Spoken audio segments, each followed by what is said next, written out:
Good morning student, I am Parul Vasisht. This is the first video of the geography chapter number 2 forest and wildlife resources. In this video we shall learn about the natural vegetation and wildlife resources. First of all, we know about natural vegetation. You may observe various tree, bushes, thorny plant, grasses, etc. scattered in your surrounding areas. We play in a field with the green grasses. There is also a small plant called the bushes and the grasses. Example: cactus, flowering plant, big plant with many branches and leaves are called trees. ये सब हम अपने आसपास छोटे बड़े plant हम अपने आसपास देखते हैं. In fact they are the gift of nature to the human being. ये सब हमारे लिए क्या है? फ्री गिफ्ट हैं. As they grow on their own they are called the natural vegetation. ये जो अपने आप ही ग्रो करते हैं, अपने आप ही उसमें without human interval they grow on self is called the natural vegetation. Grasses and trees which grow on their own without interference or help from the human being are known as the natural vegetation. All of these vegetation are collectively known as the flora.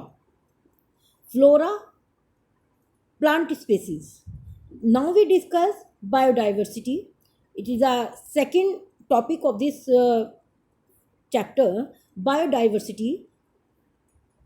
Biodiversity is the variety of a different type of different type of life found on the earth. It is a measure of the variety of the organism present in the different ecosystem.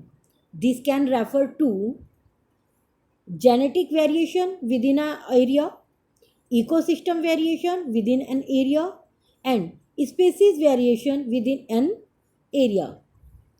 This is biodiversity. And next topic, flora and fauna. What is the flora and what is the fauna? Flora is a plant species, plant kingdom of a particular region. Plant life occurring in a particular region or the time, generally the naturally occurring on the indigenous native plant life. जो एक particular area में plant species मिलते हैं, that is called flora. Next, fauna. Fauna is all of the animal life that constituent to biodiversity of the any particular region और the time. जो एक किसी particular reason में को एनिमल लाइफ मिलती है, दैट इज कॉल्ड फोना. Flora and fauna along with other form of life like fungi are called the biota of a particular region. ये जो फ्लोरा एंड फोना है, ये एक particular plant areas, flora plant areas होता है, plant kingdom होता है, और फोना आपका एनिमल किंगडम होता है, जो पर्टिकुलर एरिया में ही आपको मिलते हैं. Next, flora and fauna in the India. Flora और फोना का इंडिया में इसका कितना इम्पोर्टेंस है, इतनी वैरायटी यहाँ पर इंडिया में इनकी मिलती है. India has some of the world most biodiverse region. It is a mega diverse nation housing around 8% of the world species. 8%. And India hold 3 biodiversity hot spot. India में जहाँ पर ये सबसे ज़्यादा मिलते हैं वो हॉट स्पॉट कौन सा है? वेस्टर्न घाट, Himalayan area and the Indo-Burman region. These hot spot have numerous endemic species. यहाँ पर बहुत सारी वैरायटी मिल जाती है फ्लोरा और फोना की. ये हॉट स्पॉट है. Flora of India is the one of the richest of the world. Flora of India one of the richest of the world due to the wide range of the climate, topography and environment in the country. हमारे यहाँ का environment, हमारे यहाँ की climate, topography, ये सब flora के generation में बहुत ज़्यादा कंट्रीब्यूशन करते हैं.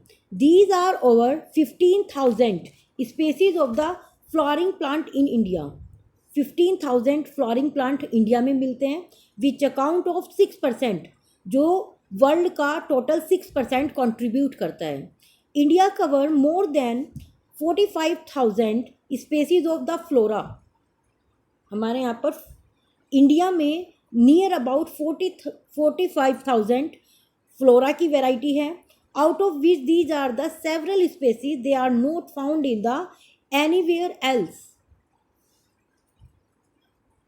कुछ पिक्चर देखिए यहाँ पर फ्लोरा. ये पिक्चर आप फ्लोरा और फोना जिसकी हम बात कर रहे हैं वाइल्ड लाइफ रिसोर्सेज की, जो भी आगे इसमें किसी भी एनिमल्स का या प्लांट स्पीसीज का कोई नाम दिया जाए तो उसको आप पिक्चर से रिकॉग्नाइज करने की बात करें. देखें उसको, पिक्चर को ज़रूर देखें जिससे आपके दिमाग में वो सेट रहता है. नेक्स्ट, फोना in India. India is a one of the 18 mega diverse country. It is a home to 7.6% of the mammalian. यहाँ पर 7.6 mammalians की वैरायटी मिल जाती है, 12.6% of the ovalian and 6.2% of the reptilian and 4.4 of the amphibians and 11.7 of the all fish species. Fish species की variety भी हमारे यहाँ पर बहुत अच्छी है.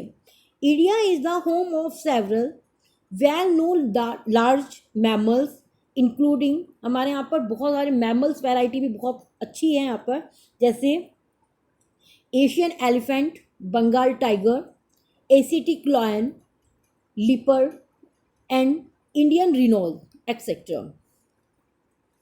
ये कुछ पिक्चर्स हैं. Next, our important topic, classification of the species. IUCN. ये एक यूनियन है, ये एक बॉडी है जो स्पेसीज को कैटेगराइज करती है, क्लासिफिकेशन करती है, और ये एक बुक इशू करती है, रेड डाटा बुक, जो कि एनिमल स्पेसीज के लिए ज़रूरी होता है. IUCN, ये क्वेश्चन भी आता है. Full form of IUCN, international union for the conservation of nature and natural resources. ये क्लासिफिकेशन करते हैं फ्लोरा एंड फोना का. Let us now understand the different category of existing plant and animal species based on the International Union for the Conservation of the Nature and Natural Resources. First, normal species.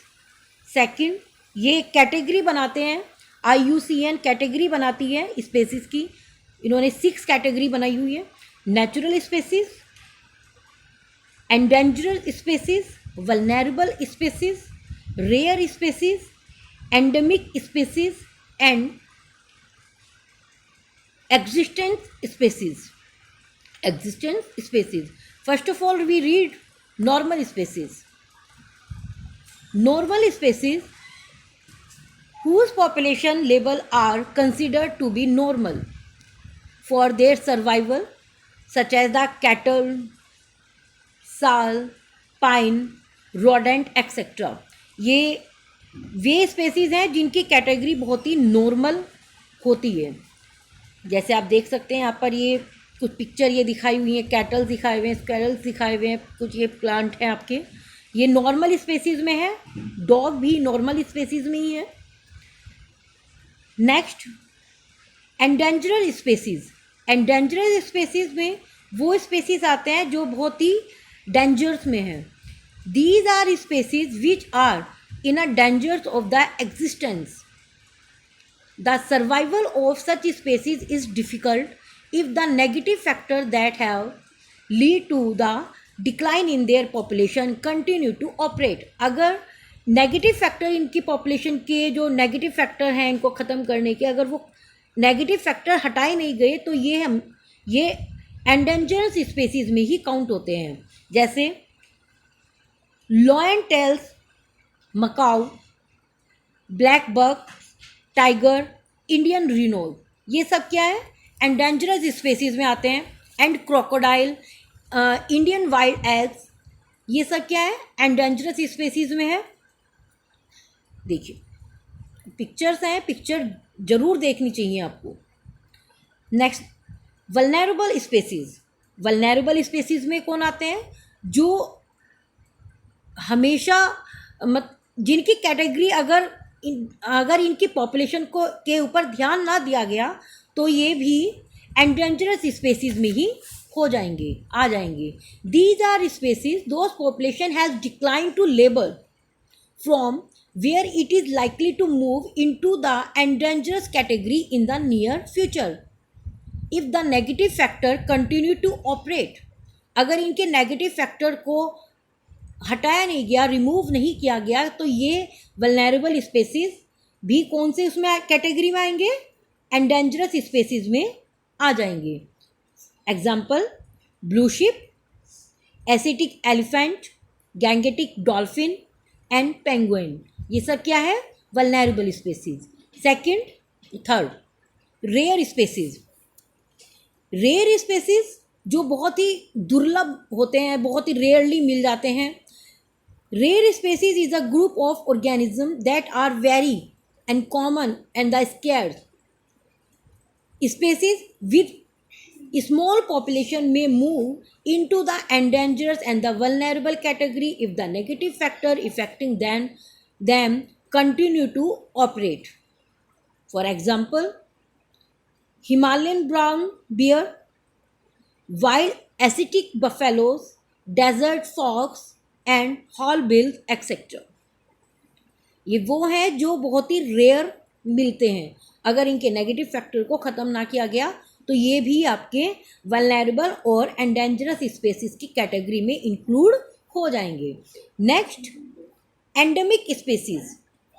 Endemic species, these are species which are only found in some particular area, जो किसी particular area में ही मिलते हैं। Usually insulate by natural और geographical barrier, जो किसी एक पर्टिकुलर रीजन में ही पाए जाते हैं। एंडेमिक स्पेसीज उन स्पेसीज को बोला जाता है जो किसी ज्योग्राफिकल बैरियर की वजह से उस एरिया में ही, एक पर्टिकुलर एरिया में ही रहते हैं। जैसे Andaman teals, Nicobar pigeon, Andaman wild pig, ये सब क्या है, जो एक पर्टिकुलर एरिया में ही रहते हैं। कंगारू, ये उनका एक जोग्राफिकल बैरियर बोल दीजिए कि वहाँ की वो जोग्राफी, वहाँ का जोग्राफिकल एरिया, वहाँ का क्लाइमेट उनके अकॉर्डिंग है, तो वे वहाँ से बाहर नहीं आते हैं। अगर वे वहाँ उनकी पॉपुलेशन को, उनकी पॉपुलेशन के जो नेगेटिव फैक्टर हैं वो ख़त्म ना किए गए तो ये भी ख़त्म हो जाएंगे। ये आपको एंडेंजरस स्पेसीज में ही काउंट किए जाएंगे। Next, exist species. Exist species वे स्पेसीज होते हैं जो लगातार लुप्त होते जा रहे हैं, ख़त्म होते जा रहे हैं, है ना। These are species which are not found after the search of known or the likely area where they may occur, जो एक पर्टिकुलर एरिया में मिलते हैं लेकिन अब वो बिल्कुल ख़त्म हो चुके हैं, वैनिश हो चुके हैं। Species may be exist from a local area, जो कि एक लोकल एरिया में ख़त्म हो चुके हैं। जैसे हम बात करें टाइगर्स की, तो अगर टाइगर, ऐसा तो नहीं है कि वर्ल्ड में ख़त्म हो जाएंगे, लेकिन अगर वो इंडिया से ख़त्म हो गए तो वो स्पेसीज एग्जिस्ट स्पेसीज में काउंट किए जाएंगे। मतलब लोकल एरिया, किसी कंट्री से या कॉन्टिनेंट से या पूरे वर्ल्ड, एंटायर वर्ल्ड से अगर वो स्पेसीज हट जाते हैं, ख़त्म हो जाते हैं, लुप्त हो जाते हैं, that is called exist species. हाँ, for example Asiatic cheetah, डोडो, dinosaur. Dinosaur तो पूरे एंटायर वर्ल्ड से ही ख़त्म हो चुके हैं, तो ये क्या है, एग्जिस्ट स्पीसीज है ना। And pink head duck etcetera, ये वो स्पीसीज हैं जो लगातार ख़त्म हो चुके हैं। नेक्स्ट हम नेक्स्ट वीडियो में कवर करेंगे। ओके।